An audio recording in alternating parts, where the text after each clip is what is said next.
अस्सलामुअलैकुम, मेरा नाम अज़वर है। पाइथन के सिलसिले का 5वां लेसन। फॉर दोस्त who are new to this channel, वो लोग जिस कोर्स को कंप्लीट करेंगे, at the end of the course will be issued with a certificate of completion.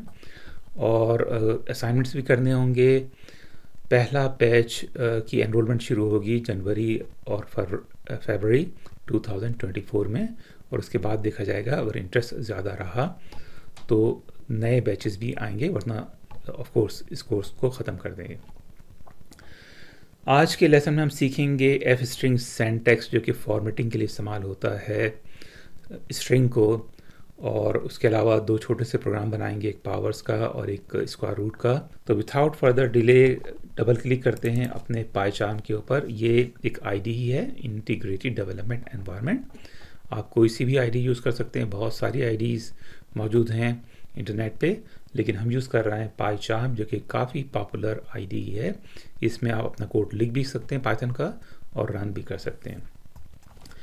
ये हमारा प्रोजेक्ट है। राइट माउस क्लिक करता हूँ प्रोजेक्ट पर और न्यू पाइथन फाइल बना लेते हैं, और मैं दूंगा इसको नाम 5, क्योंकि ये हमारा 5वां लेसन है। सबसे पहले मैं करूँगा क्रिएट वेरिएबल। नम के नाम से एक वेरिएबल क्रिएट कर लेते हैं और थोड़ा सा इसको बड़ा कर लेते हैं, फॉन्ट साइज को। शिफ्ट ऑल्ट दबा के मैंने डॉट दबाया है और ये बड़ा हो रहा है फॉन्ट साइज, ठीक है। और इसमें सिंपली एक इनपुट ले लेते हैं यूज़र से। मैं कहता हूँ एंटर ए नंबर, और सिंपली रन कर लेते हैं इसको। यहाँ पे एक प्रॉम्प्ट आ गया है, एंटर ए नंबर। कोई भी नंबर यूज़र एंटर कर सकता है, लेकिन अगर आपको याद हो, इनपुट फंक्शन के थ्रू जो भी इनपुट लिया जाता है वो सेव होता है एज ए स्ट्रिंग, यानी कि इस नंबर पे मैथमेटिकल ऑपरेशंस परफॉर्म नहीं किए जा सकते। फॉर एग्ज़ाम्पल, अगर मैं यहाँ पे एक और वेरिएबल क्रिएट करूँ num2 के नाम से, और मैं करूँ num टाइम्स 5, जो भी नंबर यूज़र ने एंटर किया उसको हम मल्टीप्लाई करना चाह रहे हैं 5 से, ठीक है। अगर 2 टाइप करे यूज़र तो आंसर आना चाहिए 10, लेकिन चूंकि ये नंबर इस वक्त ये वाला variable as a string save है, तो क्या होगा कि ये नंबर 5 दफ़ा कॉन्केटिनेट हो जाएगा। प्रिंट करवा लेते हैं, num2 को रन करते हैं, और मैं इसमें देता हूँ 2, और आप देखें कि ये 2 5 दफ़ा प्रिंट हो गया। ये कॉन्केटिनेट हो रहा है, 1 के बाद 2, 2 के बाद 3, ठीक है। जो भी नंबर यूज़र ने टाइप किया था ये कॉन्केटिनेट हो गया। लेकिन अगर मैं इसको कन्वर्ट कर दूं इंटीजर में, तो मैं क्या कर रहा हूं, मैं जो भी इनपुट ले रहा हूं यूज़र से उसको कन्वर्ट कर रहा हूं इंटीजर में, यानी कि नंबर में कन्वर्ट कर रहा हूं। अब अगर मैं इसको रन करूं और इसमें 2 लिखूँ तो आंसर आना चाहिए 10। अब हम आ जाते हैं टॉपिक की तरफ। हम सीखते हैं F string syntax. F string syntax ये होता है कि आप इसको यूज़ करके इसमें स्ट्रिंग भी डाल सकते हैं और वेरिएबल्स भी डाल सकते हैं। फॉर एग्जांपल, मैं कहता हूँ एफ, ये तरीका है एफ स्ट्रिंग लिखने का, सिंगल कोटेशन, और उसके बाद मैं लिखता हूँ प्रोडक्ट ऑफ, कर्ली ब्रैकेट में लिखता हूँ नम, इसको हार्ड कोड कर देते हैं 5 इज़, और दोबारा से कर्ली ब्रेसेस लिख देते हैं और num2 प्रिंट कर देते हैं, ठीक है। तो क्या होगा, रन करते हैं। यहाँ पे मैंने लिखा 2, प्रोडक्ट ऑफ 2 and 5 इज़ 10। तो यहाँ पे मैंने वेरिएबल यूज़ किया है, यहाँ पे भी वेरिएबल यूज़ किया है। इसको मैंने एज ए स्ट्रिंग ही रहने दिया। तो ये 5 इसमें स्ट्रिंग है, प्रोडक्ट ऑफ ये भी स्ट्रिंग है और ये भी स्ट्रिंग है, और ये सिंगल कोटेशन में है। तो एफ स्ट्रिंग सिंटैक्स होता है फॉर्मेटिंग के लिए भी। इसको चेक करते हैं। हम छोटा सा प्रोग्राम क्रिएट करेंगे। अब इसको रिमूव कर देते हैं और हम एक छोटा सा प्रोग्राम क्रिएट करते हैं जिसमें हम एक नंबर को रेज करेंगे टू अ सर्टेन पावर। तो मैं दोबारा से एक वेरिएबल क्रिएट कर देता हूँ num2 के नाम से, और मैं इसको कहता हूँ num, जो हमने पहला वेरिएबल लिया था, इसको रेज करते हैं to the power of 2 for example, और दोबारा से इसको प्रिंट करवा लेते हैं। एफ स्ट्रिंग सिंटैक्स यूज़ करते हैं, सिंगल कोटेशन, और मैं कहता हूँ द नम, सिंगल ब्रेसेस में, num raise to the power of 2 is, और कर्ली ब्रेसेस में num2 लिख देते हैं, ठीक है।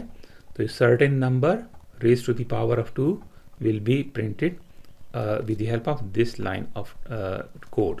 रन करते हैं, 2 लिखता हूं मैं, 2 to the power of number, run करते हैं दोबारा से और यहां से दी हटा देते हैं, स्टॉप करके रन करते हैं और 2 number 2 raised to the power of 2 is 4. दोबारा से रन करते हैं, number 3 raised to the power of 2 is 9. So 3 raised to the power of 2 is 9. और ज़्यादा बेहतर सिंटैक्स के लिए यहाँ से ये भी हटा देते हैं, दोबारा से रन कर लेते हैं। 5 to the power of 2 क्या होना चाहिए? 25 होना चाहिए। 5 raised to the power of 2 is 25. अब अगर मैं यहाँ पे दूसरा वेरिएबल भी क्रिएट कर लूँ और मैं यहाँ पे कहता हूँ num2 इसको कह देते हैं, इसको num1 कह देते हैं क्योंकि कन्फ्यूजन हो रहा है, और इसको num3 कह देते हैं, या इसको कह देते हैं v पावर, वेरिएबल पावर, इसको कह देते हैं v num1 और इसको कह देते हैं v num2। मैं एक और इनपुट ले लेता हूँ और उसको इंटीजर में कन्वर्ट करूँगा, इनपुट एंटर सेकेंड नंबर। तो अब यहाँ पे user instead of raising it to the power of 2 we want to give an option to the user to raise it to the number whatever he likes, okay, to raise it to the number that he likes. तो इसको कहते हैं v num1 जो कि ये वाला variable है, पहला इनपुट, उसके बाद 2 दफ़ा मल्टीप्लिकेशन यानी कि एस्टेरिस्क और v num2। अब हम कहेंगे प्रिंट f, इसमें v num1 कर देते हैं यानी कि जो पहला नंबर यूज़र ने ऐड किया, और उसके बाद हम कहते हैं raise to the power of curly braces में v num2, और यहाँ पे आ जाएगा ये वाला वेरिएबल v पावर। रन करते हैं दोबारा से प्रोजेक्ट को और मैं एंटर करता हूँ 5, इसमें raise to the power of 2 should be, spelling mistake हुई है यहाँ पे, रन करते हैं दोबारा से, 5 to the power of 2 should be 25। तो इस तरह से ये हमने एक छोटा सा प्रोग्राम क्रिएट कर लिया है। अच्छा, अब एक प्रोग्राम और बनाते हैं जिसकी मदद से हम स्क्वायर रूट कैलकुलेट करेंगे किसी भी नंबर का। तो ये तमाम लाइंस ऑफ कोड को मैं कमेंट आउट कर देता हूँ, कंट्रोल/, ये हैश आ गए हैं कोड्स के लाइनों के शुरू में, इसका मतलब ये है कि हमारी आईडी या इंटरप्रेटर इसको रीड नहीं करेगा। तो मैं एक करता हूँ वेरिएबल क्रिएट v num3 के नाम से इज इक्वल टू, जो कि असाइनमेंट ऑपरेटर है, और मैं इनपुट ले लेता हूँ यूज़र से अगेन, और मैं कहता हूँ एंटर ए नंबर। तो ये यूज़र ने नंबर दिया, ये नंबर सेव होगा एज ए स्ट्रिंग, जो भी यूज़र ने टाइप किया वो नंबर सेव होगा in this variable as a string. तो इसको कन्वर्ट कर लेते हैं इंटीजर में और एक और पैरेंथेसिस, और इसके बाद हम इस नंबर को एक और वेरिएबल क्रिएट करते हैं और इसको हम कहते हैं VSQRT स्क्वायर रूट, ठीक है, is equal to v num3, वो नंबर जो कि यूज़र ने टाइप किया है। जिन लोगों को अगर मैथ याद हो तो किसी भी नंबर का स्क्वायर रूट कैलकुलेट करने के लिए उसको रेज किया जाता है to the power of half. तो 16 को अगर रेज किया जाए to the power of half पे तो उसका आंसर आएगा 4। 4 को अगर रेज किया जाए to the power of half तो उसका आंसर आएगा 2।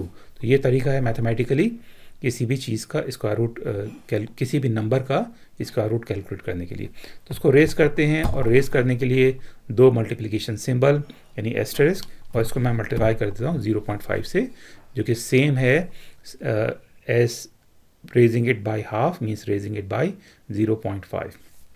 अच्छा, अब इसको प्रिंट करवा लेते हैं v स्क्वायर रूट, और हमें खुद ब खुद ये थोड़ी सी हेल्प भी कर रहा है। और मैं रन करता हूँ इस प्रोग्राम को और मैं टाइप करता हूँ 16 का स्क्वायर रूट होता है 4। हमारा आंसर बिल्कुल सही आया है। एक दफ़ा और रन करते हैं और मैं टाइप करता हूँ 4 का स्क्वायर रूट है 2। एक और दफ़ा रन करते हैं, 49 का स्क्वायर रूट होना चाहिए 7। आंसर हमारा बिल्कुल परफेक्ट आ रहा है। अच्छा, अब एफ स्ट्रिंग फॉर्मेटर यूज़ कर लेते हैं। एफ स्ट्रिंग फॉर्मेटर जो हमने पहले भी यूज़ किया था, मैं क्या इसको उड़ा देता हूँ ताकि आसानी से टाइप कर सकें आप, कर सकें। और मैं कहता हूँ एफ, उसके बाद सिंगल कोटेशन, और मैं लिखता हूँ द स्क्वायर रूट ऑफ। और इसका फ़ायदा ये होता है कि आप इसमें वेरिएबल यूज़ कर सकते हैं। वी नम 3 हमारा वेरिएबल है, यानी वो नंबर जो कि यूज़र ने टाइप किया।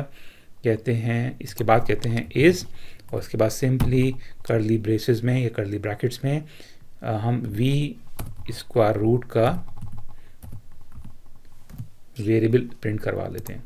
रन करते हैं और नंबर मैंने टाइप किया 16 और आंसर आ गया 4। अच्छा, एक बात आप नोट करें, यहाँ पे कोई डेसिमल नहीं है, यहाँ पे डेसिमल है, और इसकी वजह ये है कि वेरिएबल की जो डेटा टाइप है वो ऑटो असाइन होती है according to the value that you type और according to the value that goes into a variable.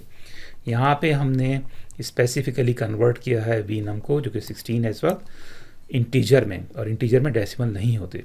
लेकिन ये स्क्वायर रूट का जो वेरिएबल है, इसमें जो भी नंबर यूज़र ने टाइप किया वो मल्टीप्लाई हो रहा है 0.5 से। तो इसका जो टाइप है, डेटा टाइप, वो है फ्लोट, और इस वजह से बाय डिफ़ॉल्ट इसके आगे 0 आ रहा है। तो मैं कहता हूँ प्रिंट टाइप, और वी स्क्वायर रूट की टाइप प्रिंट करवा लेते हैं। रन करते हैं दोबारा से अपने प्रोग्राम को, और मैं 16 लिख देता हूँ। जो टाइप है, डेटा टाइप, वो फ्लोट आ गया है। अच्छा, अब मैं चाहता हूँ कि कंसिस्टेंसी रीज़न के लिए ये 0 या तो हट जाए यहाँ से, या यहाँ पर भी 0 आ जाए। अच्छा, तो इसके लिए मैं क्या करूँगा, मैं यहाँ पे लगाऊंगा एक कोलन और डॉट, और उसके बाद एक 0, यानी हम चाहते हैं कि 0 डेसिमल वैल्यू आए इसकी। रन करते हैं दोबारा से, मैं लिखता हूँ 16 और आंसर आ गया 0f, लिखना मैं भूल गया हूँ। तो रन करते हैं दोबारा से, आंसर आ गया 60, स्क्वायर रूट ऑफ 16 इज़ 4। अगर मैं यहाँ पे लिखूँ 4f फॉर एग्जाम्पल, या 5f लिख देता हूँ, तो 5 डेसिमल वैल्यूज़। रन करते हैं दोबारा से प्रोग्राम को, 16 लिखते हैं यहाँ पे, और स्क्वायर रूट ऑफ 16 इज़ 4.050 आ गए, ठीक है। और आप इस नंबर के आगे भी जो यूज़र ने टाइप किया उसके आगे भी 4f लगा सकते हैं या 5f लगा सकते हैं, ताकि कंसिस्टेंसी के लिए सेम इनपुट और आंसर हमारा सेम आए। तो 16 के आगे भी 4 0 लगा दिए इसने, 5 0, यानी मैंने 5 लिखा था यहाँ पे, और 4 के आगे भी 5 0 लगा दिए। तो इस तरह से डेसिमल को भी आप कंट्रोल कर सकते हैं with the help of F string के ज़रिए।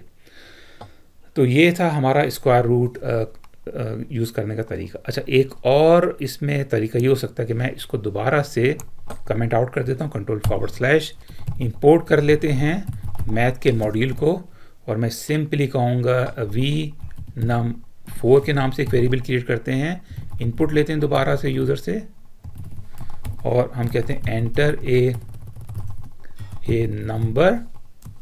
ये नंबर यूज़र एंटर करेगा, कन्वर्ट कर लेते हैं इसको इंटीजर में, और यहाँ पे भी एक पैरेंथेसिस लगेगा, और उसके बाद हम VSQRT2 के नाम से एक वेरिएबल बना लेते हैं, और हम कहते हैं मैथ डॉट स्क्वायर रूट, और इसमें डाल देते हैं वी नम 4 का वेरिएबल। प्रिंट करवा लेते हैं प्रिंट वी स्क्वायर रूट 2 को। रन करते हैं अपने प्रोग्राम को,